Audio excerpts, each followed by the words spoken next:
People think, oh, okay, no wonder, that's why he's been giving palliatives to people. Okay, so he's trying to bribe the voters. So all your genuine intentions will go up in smoke.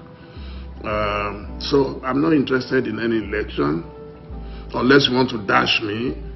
I know I will be a good president. One, I'm a detribalized Nigerian. A good leader must be detribalized. The biggest problem facing Nigeria today is ethnicity.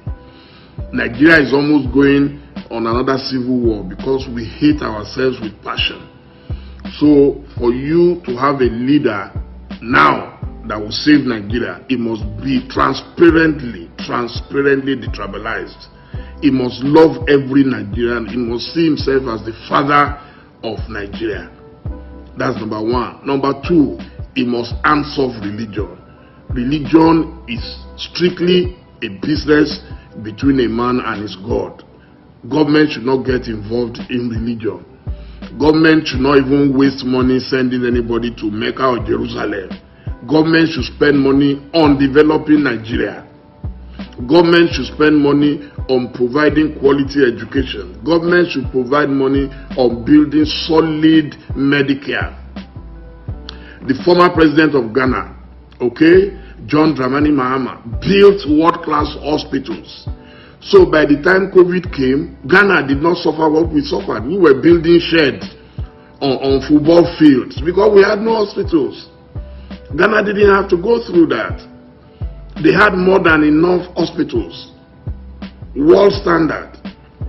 So instead of spending government money on religion, spend it on developing the country. We have no business with religion. I'm a Christian. I've been to Jerusalem a couple of times, but from my own pocket. Government didn't pay for it. So let anybody who wants to go to Mecca, in fact, that's when God will know you've made a sacrifice, not when you have freebie. A sacrifice is something that is not convenient. When you do it for God, in fact, your prayers will be answered. But when government comes and bribes people with, you want to travel and things, that's why we're broke. Then, our National Assembly, we must definitely restructure and we must rework our constitution. Nigeria can no longer afford this capitalism that we inherited from America, because you cannot, I repeat, you cannot practice capitalism without having capital. A country that is broke must reduce its spending. We are rather increasing it. Every year you will hear we have moved from 5 trillion to 9 trillion budget, and most of it is not on development. The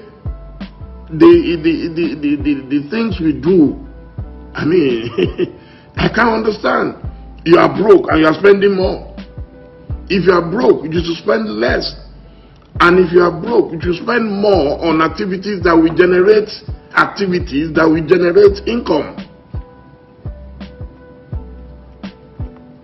So how can we be spending a large chunk of our budget on feeding politicians, on promoting flights of fancy?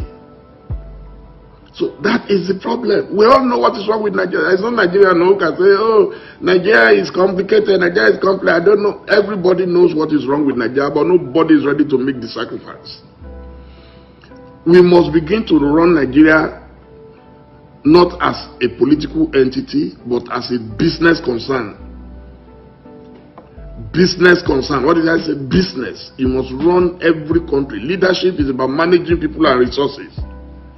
We are rather giving everything to people and not managing our resources. You can't do that. You can't do that. So it's up to us to make up our minds that we need a leader who is completely a leader who will be comfortable anywhere in the world. That's why people voted for MKO Abiola. Chief Moshood Kashimawo Olawale Abiola was comfortable in every part of Nigeria. So search I'm sure there will be people like him in Nigeria who will be comfortable. Doesn't matter whether you are Igbo, you are Hausa, you are Fulani, it doesn't matter. Everybody is your friend. You need a leader who has the discipline and the capacity to confront the truth and confront the criminals that litter the streets of Nigeria. Not a leader who will pamper criminals because they are his friends or they are his, people from his area, or they are whatever, the same religion. You can't run a country like that. You must run a country.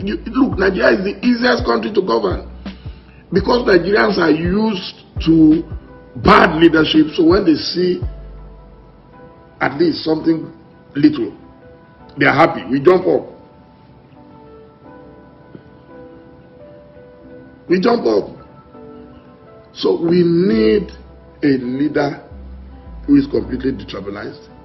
We need a leader who is not a religious bigot. Is not a greedy person. He must be accomplished in his private capacity. He must have managed his own business before and made a success of it. Nobody can help you if the person cannot help himself. That's why they say everyone helps those who help themselves. You cannot change a country. You don't read any books. You've never read any biography. You've not studied world history. You've not studied philosophy. You've not studied sociology. You don't know anything about anthropology. You don't know anything about anything. You just come. They just put you there. Boom. Figurehead. Sit down. And then people come and worship you. You are the greatest thing to happen. And that's it. There is no way anything is going to change. So a leader too must update and upgrade himself. That's why people like us read all the time. We read about, before I started traveling out of Nigeria, I already knew so many countries. I used to sit with a friend of mine in school. We used to sit down, Sheikh Malagbaju in Ife. We would sit down and be looking at world map. And we would say, we're going to fly to London. From London, we're going to go to Honolulu. From Honolulu, we were dreaming because we read about all those places. Look at the institutions. We copy the bad things from other people. We don't copy the good things. How come we copied American presidential system but refuse to copy the powerful institutions that sustain that presidential system? If Donald Trump was a Nigerian, there is no way he would have left power. He would have remained by fire by force. So Nigeria should not just go and copy the American style. Nigeria should also bring those powerful institutions where the president cannot control the National Assembly. The president cannot control the judiciary. Donald Trump appointed judges, yet he couldn't influence them. They didn't listen to him when he needed them to help him change the election in his favor. Until we're able to do that, forget it. Nigeria is going to continue to be, as useless as they come. A country that has produced some of the greatest human beings on earth, we're running it as if we're running an abattoir. Cows. We're discussing cows every day. A cow business is a personal, private business. If you want to sell your cow, you want to breed your cow, set it up as a business. Your business stops where mine begins. You cannot bring your cow on my farmland and say I have no right to complain. If you must do any business, do it according to the dictates of running a business. We are not the largest cow producing or breeding country in the world. We're not even among the top 20. How come we want to continue to practice archaism? We want to remain in the Stone Age. We want to remain in antiquity. People carrying cows up and down inside the bush, inside the forest. and then you endanger the lives of people. A man who studied and went abroad, got his PhD, will come back, and one illiterate upstart will just kill him, kidnap him, take his money, kill him inside the bush. Is that how to run a country? So when you say that, then they will say you don't like government. No, I have Fulani friends. Brilliant. Brilliant. So why do we want to reduce an entire race to cow? It's wrong. It's even unfair on the Fulanis. It's unfair on the hardworking Fulanis. It's unfair on the brilliant Fulanis who went to school. You can't bring everybody down. You should be upgrading people. Make sure more of your children go to school. Don't impoverish them. Don't turn people into ignoramuses. Don't turn people into robots. Spend all the money. You have the power. What is the use of power if you cannot use it to empower your people? It's not to empower a few people to become billionaires, emergency billionaires. It is to empower your children. It's to empower your future.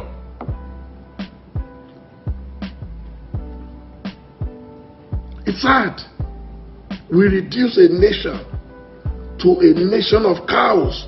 What's so special about beef? The Yorubas have a saying,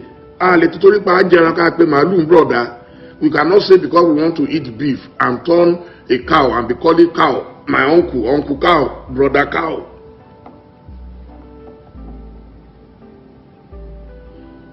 And then we're told that these cattle rearers are not even Nigerians, but they have freedom to come into Nigeria. While we are shutting borders against people in Seme and all those places. We are shutting our borders against people who want to do even their legitimate business. We are shutting borders and complicating life for our children who are going to school in Cotonou, in Lome, in Accra. We make life difficult, but cattle rearers can stroll in and out anywhere, and we say they have every right. The governors, the minimum I expect the governors to demand and to enforce is that no more cattle wanderers in our forests. No more. If they cannot run their own private business in their own private territories, go and buy land. Upgrade. Upgrade. Buy land. If I want to start ovation in Kano today, I must either go and rent a place, or buy a place, or build a place. Nobody is going to allow me to bring ovation to any part of Nigeria free of charge. And then on top of it, destroy the people and the products you meet on ground. It's unacceptable. It's a private business. So if I want to start a poultry now, I'll just go and take land anywhere and put my chicken on it. It's a business. And government has no business in cow business. If you give preferential treatment to cows, then give it to others. So people who are saying we have a right to go everywhere. Nobody has ever said a Fulani man has no right to go anywhere. I've never said it. I will never say it. Nobody has ever said it. We're saying no. Don't promote criminality. Don't endanger the lives of other citizens because you want to favor some people. Upgrade. Yeah, that's the word. Stop this backwardness. It is the height of backwardness for people to be carrying cows up and down, to be destroying people's farmlands. That's not a fight. That's not an insult. Anybody who does not accept it is an illiterate. What's wrong in saying that this is how cows are made elsewhere? Then we make more money. People want to eat steak now. We have to go to South Africa to go and buy steak. Because we don't even produce beef, good beef, succulent beef. edible beef. We don't even produce it. You will boil our beef. You will boil for 2 hours. You will waste all your gas or your electricity trying to boil beef because we cannot even produce modern beef. The beef will be lean, bones, rattling bones. The world has moved beyond that. For the population of Nigeria, 200 million people, you cannot be producing cows that are still wandering in the bush. Nigeria needs food. Why do you think fast food is so popular in America? It's because for their population, they can't afford not to have fast foods. You must produce good, edible food, and you must produce affordable food.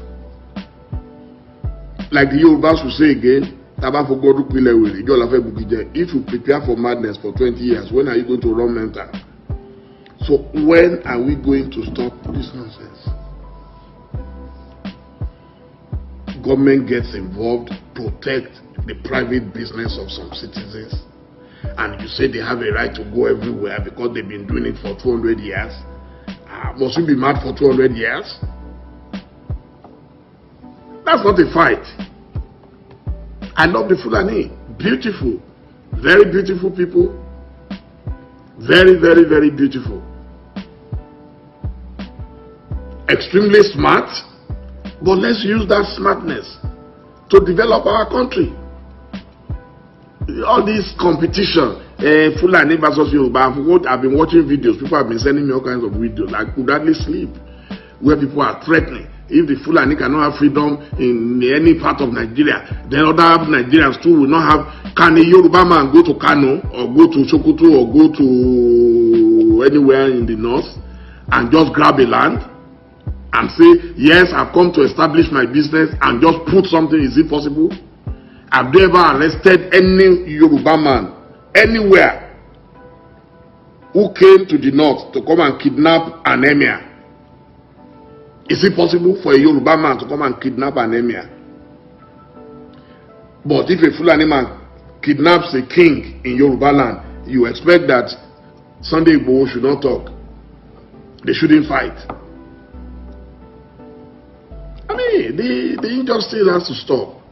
That's why people are angry. That's why people are bitter. Nobody hates me. I'm talking for myself. I don't know, but I don't have any hatred or animosity against any Nigerian, wherever you come from. Anybody who knows me knows.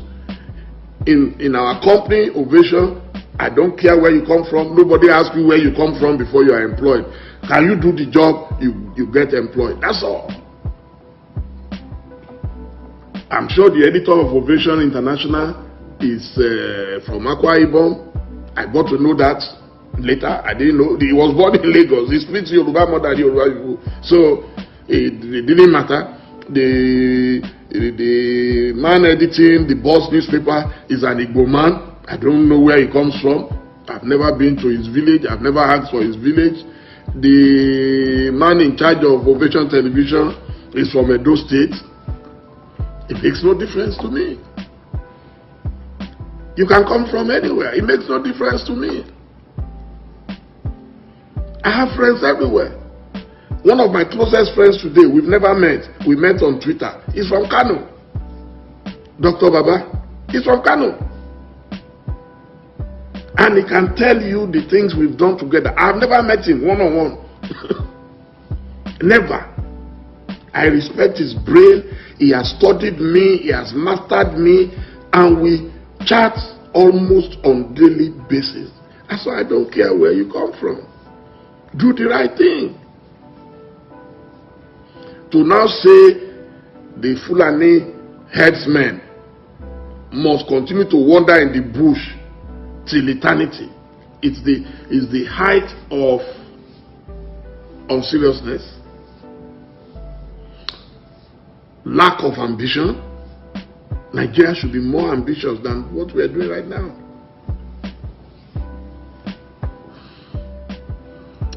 Yeah, I'm tired though.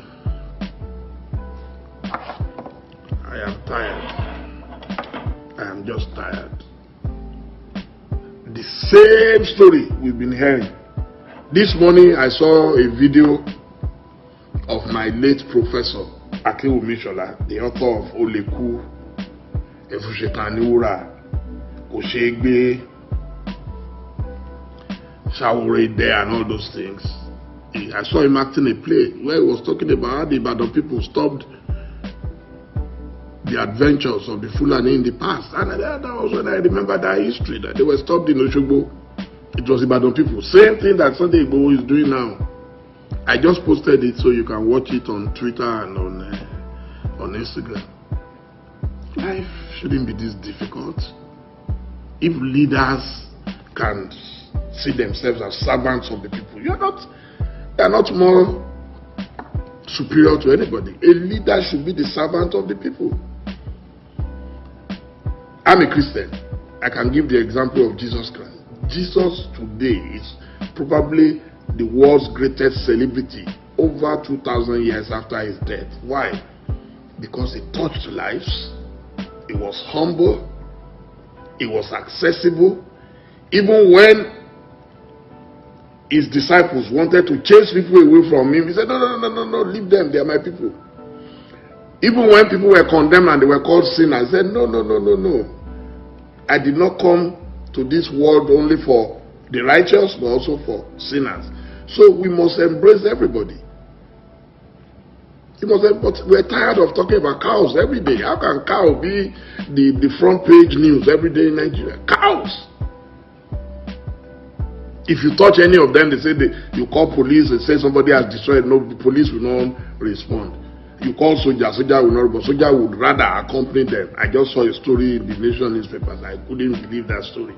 Soldiers accompanied some herdsmen into a community in Ogun State when they were disallowed. How do you? Soldiers, with all the problems that we have in Sambisa Forest,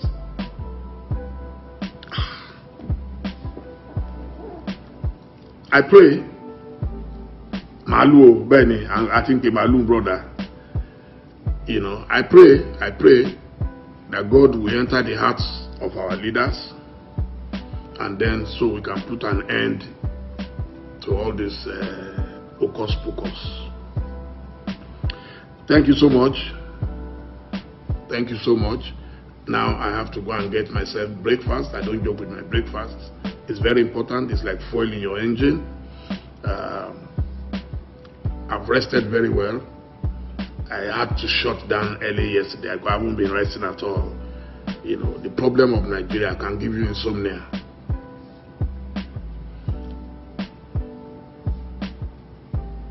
This thing started like a joke. We have wasted nearly 6 years of this government on irrelevant conversations.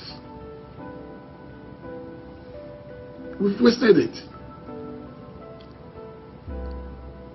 If BUHARI allows me today, I will send him 4 or 5 good things he can do quickly. And you will see how everybody will calm down in Nigeria. We all know what to do. 4 or 5 things you can do immediately. Bring every Nigerian together. Don't treat any Nigerian as a second-class citizen. Is number 1. Put an end to religious conflict. Don't promote one religion over the other.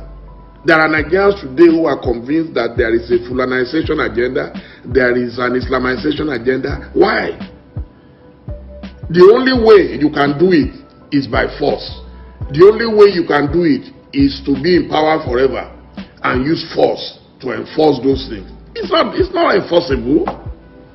There is no country in the world that has been enslaved by anybody perpetually. It has never happened. It will not happen in Nigeria. Your religion is your religion. My religion is my religion. It's nobody's business I may decide I don't want to be a Muslim, I don't want to be a Christian. That's my right. And it's enshrined in the Constitution of Nigeria. Nigeria is a secular society. How can anybody say an Igbo man cannot be president of Nigeria and I will accept it? Then it shows how brainless I am. If I'm the president of Nigeria today, I would have turned southeast Nigeria into the hub, our own Silicon Valley. These are people endowed. They are as brilliant as the Chinese, the Koreans, and the Indians put together. We have them. Why are we not using them? But because there was a civil war before, and we said we have forgiven ourselves, and now, but you are forgiving yourselves, but an Igbo man cannot become anything in Nigeria, cannot be president, cannot be trusted to be Inspector General of Police, cannot be trusted. Why? Look at Joe Biden. He has already appointed Nigerians into his government. Already. Before his inauguration, he already appointed Nigerians. He didn't say because they say Nigerians, so they are very corrupt people, all those stupid, sentiments that people express against us. He appointed them. Why? He saw their talent. He appointed the first black man. Now, Pentagon has a new Secretary of Defense. He's a black man. In Nigeria, you say an Igbo man cannot be Inspector General of Police, an Igbo man cannot be Chief of Army Staff, an Igbo man. Why? So if you don't want them, if you don't trust them, and they say they want to go, then so why are you then stopping them? Why are you stopping them? You don't want me, and you are saying, even slaves got freedom. These are people contributing to world economy, not just, listen, not Nigerian economy. The Igbos are contributing to world economy. There is no country I have been, I will not find an Igbo man either at the peak of academia, at the peak of business, at the peak of professions. They are everywhere. Medical doctors, surgeons, lawyers, bankers, they are everywhere. And then you come back to Nigeria, you are discriminating against them, and you are saying they will not agitate for their own nation. We are the ones causing the problem. If you want an Igbo man, then bring them nearer and see if they will not perform. In this Lagos today where we live, anything we want to do now, innovation, the first thing is, let's go to computer village. Who are the people controlling computer village? Let's go to Alaba. Who are the people controlling Alaba? Do you think people with empty brains can control those things that the Igbos control? Even with all this fight, Biafra, if you go to Kano today, without the Igbo selling spare parts, nobody will